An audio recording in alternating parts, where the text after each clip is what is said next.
வந்து பொங்கல் வச்சிருக்கோம் அடுப்பில். இப்போ வந்து பாருங்க, எங்கள் ஆச்சி வந்து இந்த குச்சிலாம் வைக்கிறா பாருங்க. அடுத்தது எங்கள் அம்மா வந்து கோலை தீயில போட்டாங்க, அது உங்கள்கிட்ட காமிக்கிறேன். அவங்க தீயில போய் காமிக்கிறேன். காய்ஸ் இதான் கைஸ் எங்கள் அம்மா போட்ட கோலம் பாருங்க. சரி, இப்போ நம்ம வீட்டுக்கு போகலாம். எங்கள் அப்பா பொங்கல் இப்போ வைக்கிறாங்க. இப்போ கருப்பூரை பிக்கிறாங்க. கருப்பூரை எடுத்து பொங்கலுக்குள்ளே வச்சுட்டாங்க. பொங்கலுக்குள்ளே இல்லை, இந்த குச்சிலாம் இருக்கோமே அதுக்குள்ளே வச்சாங்க பாருங்க.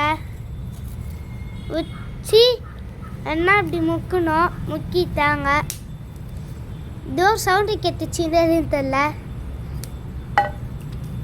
இது மாதிரி காய்ஸ் எங்கள் ஆச்சி வந்து காய்கறியெல்லாம் கட் பண்ணிட்டா. இப்போ வந்து அதில் அரிசி போடணுமா காய்ஸ். அது சாதாரண அரிசியில் பொங்கல் அரிசி காய்ஸ். இந்த நேரத்தில் வந்து அண்ணா வரையறா பாருங்க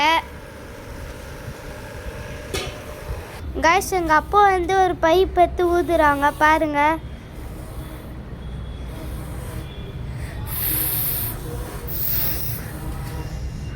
கொசு போகக்கூடாதுன்னு ஊதுறாங்கன்னு நினைக்கிறேன்.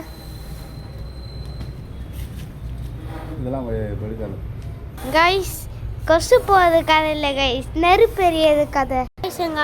காய்ஸ் எங்கள் அம்மா வந்து இப்போ காய் கட் பண்ணுறாங்க பாருங்க.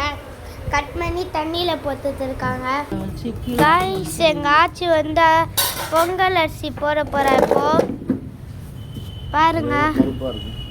பாருங்க இப்போ பொங்கல் அரிசி போட போகிறா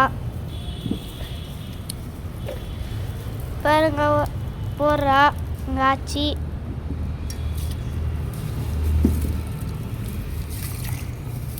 இந்த மாதிரி ஃபுல்லாக போட்டு பிடிச்சதுக்கப்புறம் நான் காய்க்கிறேன் காய்ஸ். எங்கள் ஆச்சி வந்து இப்போ ஃபுல்லாக போட்டா காய்ஸ். எங்கள் ஆச்சி வந்து இப்போ கிண்டிட்டு இருக்கா காய்ஸ். எங்கள் அம்மா வந்து பாதி கட் பண்ணிட்டாங்க, இன்னும் கொஞ்சம் தான் இருக்குது காய்ஸ். இன்னும் சக்கரை இல்லைங்க, கிழங்கு பத்தா இருக்குது பாருங்க காய்ஸ். எங்கள் அப்பா வந்து கரும்பு எடுக்கிறாங்க இப்போ காய்ஸ். பாருங்க கரும்பை பட்டு மாதிரி நிற்க வச்சுருக்கோம்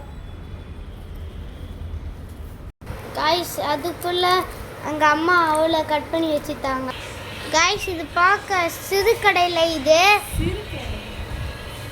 பேர் எனக்கு வாயிலே வரல காய்ஸ். இது பார்க்க உருளைக்கிழங்கு மாதிரியே இருக்குது காய்ஸ். காய்ஸ் இது நூக்கல், அதுக்கப்புறம் இது பேர் சிறு கிழங்கு.